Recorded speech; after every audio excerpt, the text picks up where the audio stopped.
वैसे ही हम भी जब अपने परमेश्वर के चीजों के प्रति गंभीर नहीं होते हैं, शैतान हमारी आशीषों को चुरा लेता है। एक बात हमेशा ध्यान रखना, Christian life is not a playground, it's a battleground. मसीह जी कोई खेल का मैदान नहीं है, ये युद्ध का मैदान है। अगर आप यहां गंभीर नहीं होंगे ना, तो शैतान आपको नाश कर देगा, वो आपको बर्बाद कर देगा।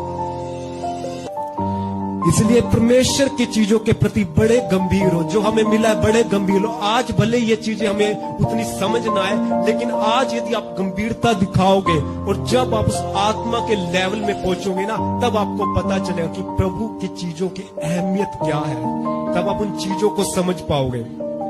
आज का वचन है वो उन ऐसे लोगों के लिए है जो परमेश्वर के लिए गंभीर है, जो सच में परमेश्वर में बढ़ना चाहते हैं। यदि आप ऐसे लोग हैं तो आज के वचन को बड़े ही गंभीरता से, बड़े ध्यानपूर्वक सुने। पर एक पुराने नियम में हम एक स्त्री के बारे में पढ़ते हैं जिसका नाम है हन्ना।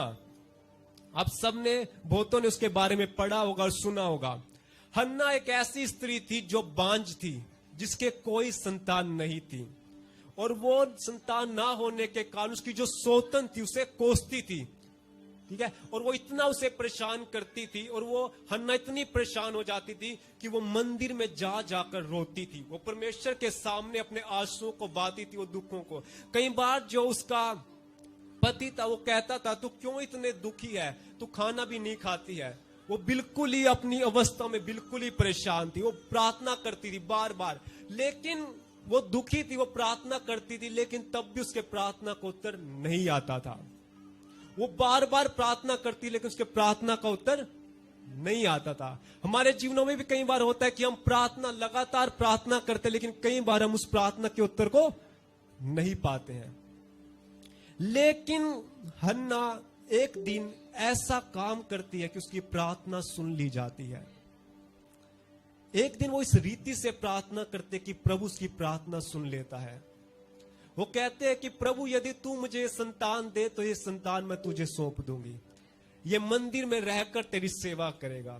और यही थे एक राइट प्रेयर, एक सही प्रार्थना जो परमेश्वर चाहता था। और लिखा है कि अगले वर्ष उसे संतान मिली, अगले वर्ष उसकी प्रार्थना सुन ली गई। जब हम वचन में पढ़ते हैं, यहां पर राजा दाऊद परमेश्वर से प्रार्थना कर रहा है, लेकिन परमेश्वर कुछ कहता है। जब दूसरे वचन में हम पढ़ते हैं, लिखा है, हे मनुष्य के पुत्रों, कब तक मेरी महिमा का अनादर होता रहेगा? तुम कब तक व्यर्थ बातों से प्रतीति रखोगे और झूठी युक्तियों की खोज में रहोगे?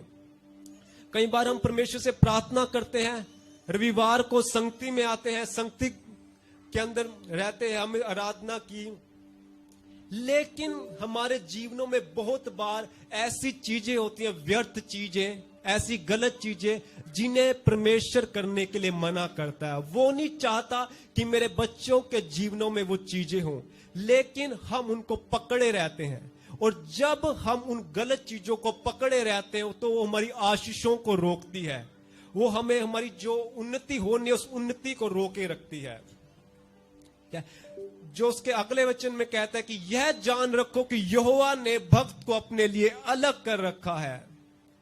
हम जो मसीह यीशु पर विश्वास करते हैं, पहले मान लो हम संसार में थे, जैसे संसार चलता था हम जीते थे, जैसे हमारा मन चाहता था, जैसे हमारा स्वभाव, हमारी अभिलाषा चाहती थी, जो हमारा मन चाहता था, जैसे पाप हमें अच्छे लगते थे, एंजॉय लगता था, हम करते थे, ठीक है। कोई हमें रोकने वाला नहीं था, कोई हमें कहने वाला नहीं था। लेकिन जब हम प्रभु यीशु मसीह में आते हैं तो चीजें सेम नहीं रहती हैं, चीजें बदल जाती है, क्योंकि वचन कहता है कि हम अलग किए गए लोग हैं, हम परमेश्वर के लिए अलग किए गए हैं।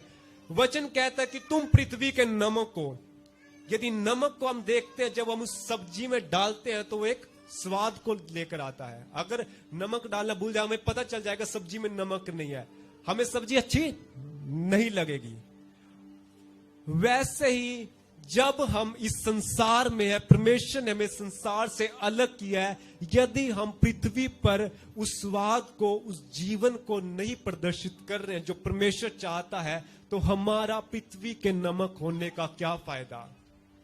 किसी के घर में ऐसा नमक किसी ने रखा हुआ है जो नमक है, लेकिन नमक का स्वाद ही नहीं उसके अंदर है, और आप उसे यूज कर रहे हैं, ऐसा नमक किसी के घर में नहीं होता। हम सब ऐसे अच्छे नमक को रखते हैं जो एक अच्छा टेस्ट दे, जो एक अच्छा स्वाद दे हमें। और जब हम अगले वचन में जाते हैं तो अगला वचन कहता है कि कांपते रहो और पाप मत करो, अपने बिछौने पर मन ही मन सोचो और चुपचाप रहो। हम अपने मसीह जीवन की बहुत सारी चीजों को कई बार बड़े हल्के से लेते हैं, बड़े हल्के से लेते हैं। कई बार हम अपनी चीजों के प्रति बड़े गंभीर होते हैं। कई बार हम अपनी पढ़ाई के प्रति, मान लो बच्चे हैं तो हम अपने एग्जाम के प्रति कितने गंभीर होते हैं। हमें पता रहता है एग्जाम आ गया, कितना वो रहता है डर। या हमें अपने जॉब के लिए कि हमारा बॉस हमें ये कहेगा, अगर हम जॉब पे नहीं पहुंचे तो ये होगा, ठीक है। अपने और कामों के प्रति गंभीर होते हैं। लेकिन बात जब प्रभु यीशु मसीह की आती है, जब बात परमेश्वर में बने रहने की आती है, जब बात लगातार प्रार्थनाओं में, वचनों में बने रहने की आती है, तो हम उतना गंभीर नहीं होते हैं। और जब हम परमेश्वर के प्रति गंभीर नहीं होते हैं, तब हम उस आशीष को खो देते हैं। और एक ऐसे व्यक्ति के बारे में जब हम पुराने नियम में पढ़ते हैं, एसाव के बारे में, एक दिन एसाव बहुत भूखा था, उसे बहुत भूख लगी थी, ठीक है। लेकिन जो वचन बताते कि एसाव अपने घर में एक बड़ा था, जो पहलोटा था ना, उसका भाई याकूब था, एसाव बड़ा था। एक दिन वो शिकार कर कर जंगल से आते, उसे कोई शिकार नहीं मिलता और याकूब घर में खाना पका रहा होता है। उसे बहुत भूख लगती है, अपने भाई से कहता है कि जो तू पका रहा है, जो तू बना रहा है, उसमें से मुझे कुछ दे। लेकिन याकूब कहता है कि पहले तू अपना अधिकार मुझे दे दे, तू अपने जो बड़ेपन का पहलोठे का अधिकार है वो मुझे दे दे, तो मैं तुझे दे दूंगा। उस समय उसे कुछ नहीं समझ आता है, वो ऐसे ही कहता है रख ले, इससे मुझे कोई काम नहीं, इसका मैं क्या करूंगा, ठीक है। पहलोटा होना कोई ऐसा ही नहीं था। जो घर में सबसे ज्यादा आशीषें मिलती थी, जो अधिकार मिलते थे, तो पहलोटे बेटे को ही मिलते थे, ठीक है। और वैसे ही जब उसने अपने उस अधिकार को उस सूप के कटोरे के बदले में बेच दिया, तो इब्रानियों में लिखा है कि बाद में उसे रोने पर भी, पछताने पर भी वो अधिकार, उसकी आशीष नहीं मिली। वो अपने पिता के पास जाता है, कहता है कि पिता क्या तूने मेरे लिए कोई आशीष नहीं रख छोड़ी?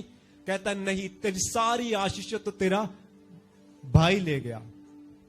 वैसे ही हम भी जब अपने परमेश्वर के चीजों के प्रति गंभीर नहीं होते हैं, शैतान हमारी आशीषों को चुरा लेता है।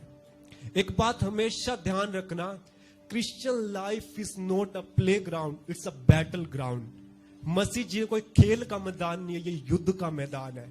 अगर आप यहां गंभीर नहीं होंगे ना, तो शैतान आपको नाश कर देगा, वो आपको बर्बाद कर देगा। इसलिए परमेश्वर की चीजों के प्रति बड़े गंभीर हो, जो हमें मिला है बड़े गंभीर हो। आज भले ये चीजें हमें उतनी समझ ना आए, लेकिन आज यदि आप गंभीरता दिखाओगे और जब आप उस आत्मा के लेवल में पहुंचोगे ना, तब आपको पता चलेगा कि प्रभु की चीजों की अहमियत क्या है, तब आप उन चीजों को समझ पाओगे, ठीक है। और एक जो 7वें वचन में जब हम पढ़ते हैं, राजा दाऊद कहता है कि तूने मेरे मन में उससे कहीं अधिक आनंद भर दिया, जो उनको अन्न और दाख मधु की बढ़ती से होता है। हम संसार में देखते हैं कि लोगों के पास गाड़ियां हैं, बंगले हैं, पैसे हैं, वो जो चाहे वो कर सकते हैं, वो जैसे चाहे अपनी अभिलाषा को पूरा कर सकते हैं, जैसे चाहे एंजॉय कर सकते हैं। लेकिन उनके पास तब भी वो शांति, वो खुशी नहीं है। हमारी जो शांति है, वो खुशी ऐसे नहीं है कि सब चीजें मान ले ठीक है, हमारे घर बार में सब चीजें ठीक है, हमारे पास सब कुछ है। हमारी शांति ऐसे ठीक नहीं है।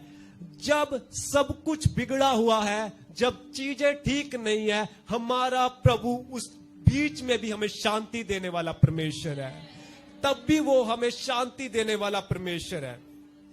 और जैसे कि हम पढ़ते हैं फिलिपियों उसका 4 अध्याय के 4 वचन में, पौलुस जेल के अंदर बंद है, कई बार उसकी पीठ पर कोड़े मारे जाते, वो दुखों के अंदर है, ठीक है। एक ऐसी, मान लो कोई जेल के अंदर बंद है तो उसे कैसा रहेगा भाई, कितना वो परेशान होगा। परेशान होने की बात, अब इसे मारा, ठीक है। लेकिन वो उस बीच में भी लिखता है कि प्रभु में सदा आनंदित रहो। ठीक है। हमारा आनंद ऐसा, हमारा आनंद हमसे कोई छीन नहीं सकता है। चाहे कैसी भी परिस्थिति आए, उसके मध्य में भी परमेश्वर हमें आनंद देने वाला, शांति देने वाला परमेश्वर है।